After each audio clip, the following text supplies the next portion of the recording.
হ্যাঁ, আমি শুভ সরকার বলছি। ফটোশপ দ্বিতীয় ক্লাসে আপনাদেরকে স্বাগত।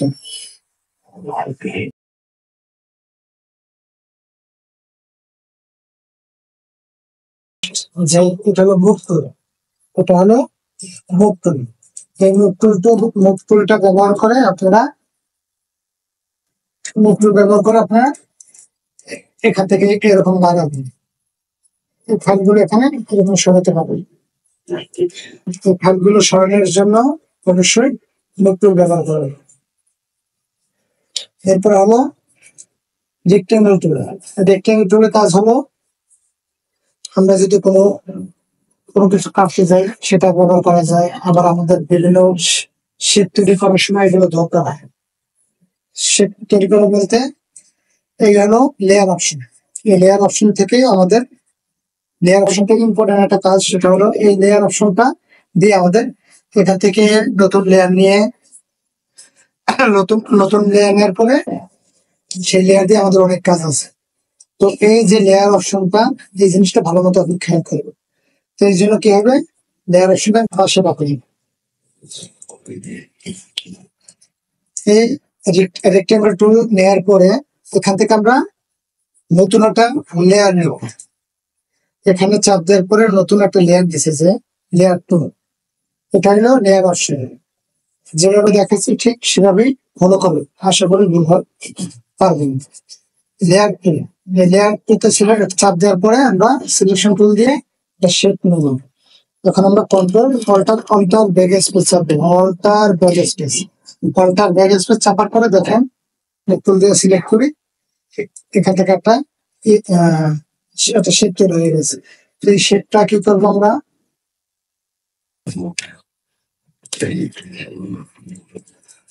শেপটা মধ্যে দিয়ে দিলাম।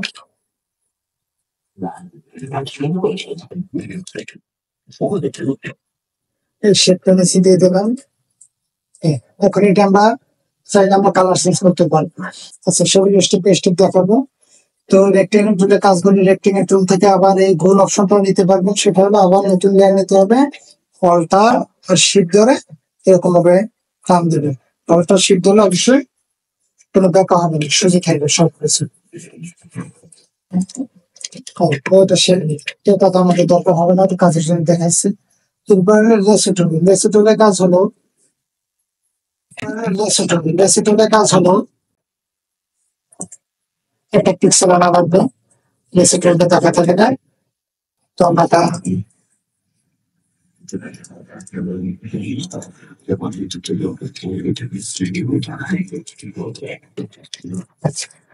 লেসিটুলের কাজ হলো যে আপনি যতটুকু পর্যন্ত সিলেক্ট করবেন, সিলেক্ট করার পর যতটুকু দরকার হয় ততটুকু পরিমাণ আপনার কেটে সিলেক্ট করতে পারেন, কেটে কাটতে পারেন। তো আমি এতটুকু সিলেক্ট করছি। তখন দেখা যাবে যে এরপরে আছে আরেকটা লেসিটুল আছে। এই লেসিটুলের কাজ ওরকমই কিন্তু একটু ব্যতিক্রম। এখানে আপনার স্টেপ বাই স্টেপ ধরে নিয়ে রাখবে। পরে যেটা কাজ হবে ম্যাগনেটিক লেসিটুল, এটা কাজ হলো আপনার এখানে auto step by step auto চলে যাবে। আপনার শুধু ওই দাগ অনুযায়ী আপনি যাবেন, ও অটো চলে যাবে। এই দাগ অনুযায়ী অটো চলে যাবে, শুধু আপনি স্টেপ বাই স্টেপ ধরে নেবেন। কন্ট্রোলটা এরকম থাকবে। আপনারা যখন একটা জিনিস কাটবেন তখন কন্ট্রোল এন্টার দিয়ে ওটা কেটে যাবেন। আচ্ছা, এরপরে কি হলো ম্যাজিক টুল। এটা ম্যাজিক টুল বলা হয়। এটা হলো selection tool. Selection tool selection tool. তো অবজেক্ট সিলেকশন টুলের কাজ হলো যে আপনি যতটুকু পর্যন্ত কাটবেন অর্থাৎ অটো সিলেক্ট হয়ে যাবে সবকিছু। তো এই অপশনটা একটু রোগ নিচ্ছে, অটো সিলেক্ট হয়ে যাবে। আপনি যতটুকু পর্যন্ত কাটতে চান ততটুকু পর্যন্ত যদি একটু ধরিয়ে দেন অটো সিলেক্ট হয়ে যাবে। আচ্ছা, এরপরে হলো quick selection tool. Quick selection টুলের কাজ হলো, যেমন একটা কালার যদি থাকে, অথবা দেখেন আমি মাউস মাউস ব্যাক করে এরকম যাচ্ছি, কিন্তু অটো অটো নিতেছি। এখন যদি আমার ভালো না লাগে, এত বলতে আমি বের করতে পারবো, সেটা হলো এরকম আমি সিলেক্ট করার পরে ব্যাগে স্পেস চালাতেছি। আচ্ছা, এরপরে ম্যাজিক ম্যাজিক টুল। ম্যাজিক টুলের কাজ হলো, যদি কোনো জায়গায় যদি এক কালার থাকে, সেই কালারটা যদি আপনি সিলেক্ট করেন, যদি এরকম ব্যাগে স্পেস দেওয়ার পর কেটে যাবে। এরপর হলো ক্রপ টুল। ক্রপ টুলের কাজ হলো, আপনি যতটুকু পর্যন্ত আপনি কাটবেন ততটুকু পর্যন্ত সিলেক্ট করলে হবে। তাহলে যেমন আমি এতটুকু পর্যন্ত রাখতে চাচ্ছি, এতটুকু পর্যন্ত কেটে গেছে। আচ্ছা, এগুলো স্টেপ বাই স্টেপ দেখাবো, যেগুলো ইম্পর্টেন্ট সেগুলো দেখাচ্ছি। এখানে কালার সিলেক্ট করবো, যেমন আমাদের এটা, যেমন এই হলুদ কালারটা আমরা সিলেক্ট করবো। হলুদ কালারের উপর ক্লিক করার পর আমাদের এই কালারটা দেখা যাবে এটা। আচ্ছা, এরপর আমরা এগুলো স্টেপ বাই স্টেপ দেখাবো। তাদের এটা স্পট স্পট হ্যান্ডলিং রাষ্ট্র, এটা কাজ হলো, যেমন এটা কাজ হলো এই পাতাটা আমি রাখতে চাচ্ছি, পাতার উপর ক্লিক করলে সেই পাতাটা থাকবে। আচ্ছা, দেখা গেল যে এই ছবি আমরা দেখাচ্ছি, ছবিটা আমরা আপনাদের জন্য বুঝতে সুবিধা হবে।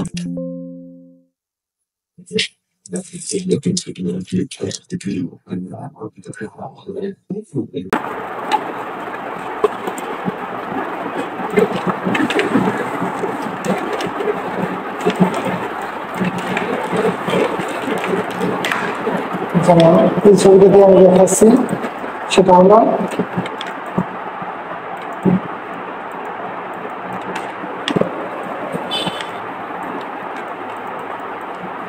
এখানে কালো দাগ আছে। এই কালো দাগটার জন্য আমাদের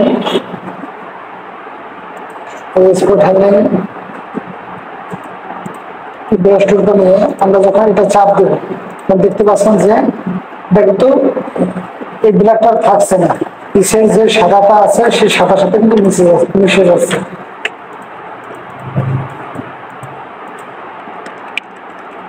যদি ভুল হয় কন্ট্রোল জেড দিলে হবে, কন্ট্রোল জেড দিলে পর, যেমন আমি এটা ভুল করছি, কন্ট্রোল জেড দিলে এটা সরে যাবে।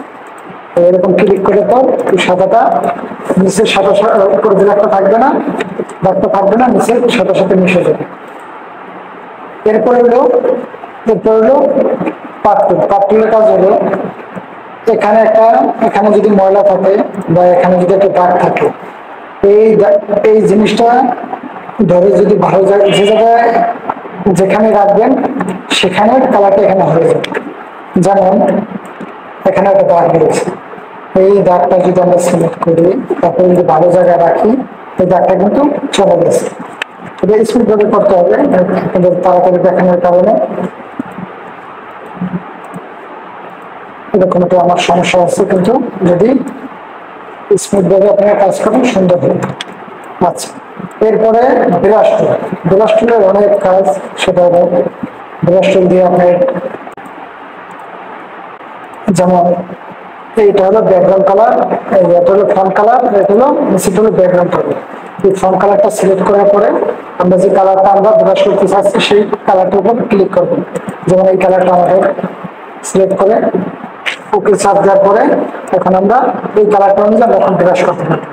অবশ্যই এখান থেকে অবশ্যই একটু কমিয়ে নেবেন বা যতটুকু দরকার ততটুকু নেবেন। এই যে এখান থেকে অপাসিটি 20, এখানে অপাসিটি 20 থাকবে, এখানে 100 থাকবে। এখন আমরা যে কালারটা আমরা নিয়েছি সেটা যদি এখন ব্রাশ করি, দেখেন যে কালারটা আমরা সিলেক্ট করেছি সেটা আমরা এর উপরে ব্রাশ করে দিয়েছি। আপনারা যদি চান যে নতুন একটা লেয়ার নিয়ে তারপরে ব্রাশ করবেন, তাও পারবেন। নতুন লেয়ার নিয়ে ব্রাশ করলে অনেক উপকার আছে। যেমন এখান থেকে আমি এই ব্রাশগুলো করা হয়েছে, এখন আমি চাচ্ছি না ব্রাশটা একটু, যখন এই চোখটাও উঠিয়ে দিবেন তখন কালারটাও উঠে যাবে যে ব্রাশগুলো করা হয়েছে। আচ্ছা, এরপর হলো পুরো স্ট্যাম্প করা। এই পলিগন স্ট্যাম্প টুলের অনেক কাজ, সেটা হলো দেখা গেল এটা আগের মতনই, দেখা গেল এখানে যে ময়লাটা রয়েছে এখান থেকে ভালো জিনিস নিয়ে এখানে ছাড়বো। যেমন এখান থেকে ভালো জিনিস, ভালো অপশন থেকে ক্লিক করে আমরা খারাপ জায়গায় ছাড়বো আর থাকবো না আমাদের এরকম। এখান থেকে নেবো আর এখানে ছাড়বো, এখান থেকে নেবো আর এখানে ছাড়বো এরকম। আচ্ছা, এরপর হলো ইরেজার টুল। ইরেজার টুলেরও অনেক কাজ। ইরেজার টুলটা এখন আমি যেগুলো ইম্পর্টেন্ট সেগুলো দেখাচ্ছি, এগুলো স্টেপ বাই স্টেপ দেখাবো। আচ্ছা, এরপরে হলো টেক্সট টুল, সরি এরপরে হলো পেন টুল। পেন টুলের কাজ, পেন টুল একটা ইম্পর্টেন্ট একটা কাজ, সেটা হলো পেন টুলের মাধ্যমে আপনারা ছবি বা যে কোনো পণ্যের বা যে কোনো জিনিসে আপনার ব্যাকগ্রাউন্ড চেঞ্জ করতে পারবেন। যেমন এই পেন টুল দিয়ে এই পেন টুলটা সিলেক্ট করার পরে একটু জুম করে নেবেন। প্রথমত অবস্থায় আপনারা এরকম বেশি বেশি নেবেন, বেশি বেশি নিলে কাজ করতে পারবেন না। প্রথমত অবস্থায় একটু একটু বা স্টেপ বাই স্টেপ আসবেন, এটা তুমি একটু একটু করে আসবেন। আরো বেশি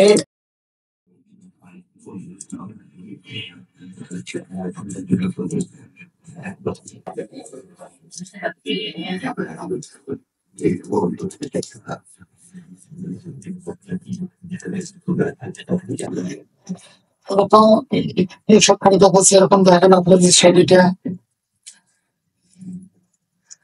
সম্পূর্ণ জিনিসটা সিলেক্ট করার পরে আমি এরকম সম্পূর্ণ এখান থেকে নিয়ে এখান থেকে নিয়ে এই জিনিসটা ঘুরিয়ে আবার এটার সাথে লাগানো, জিনিসগুলো ফলো করতে হবে। আপনারা যখন এরকম কাটবেন ঠিক এরকম যদি ফলো না করেন তাহলে কিন্তু কাটতে কাটতে পারবেন না। তবে কন্ট্রোলটা প্রিন্টার চাপ দিলেন, এরপরে ডিলিটে চাপ দিলেন। আমাদের এই লেয়ার যে ছবিটার উপর ছবিটার উপর ছবিটার উপর সিলেক্ট থাকা লাগবে, তাছাড়া ছবি কাটবে না।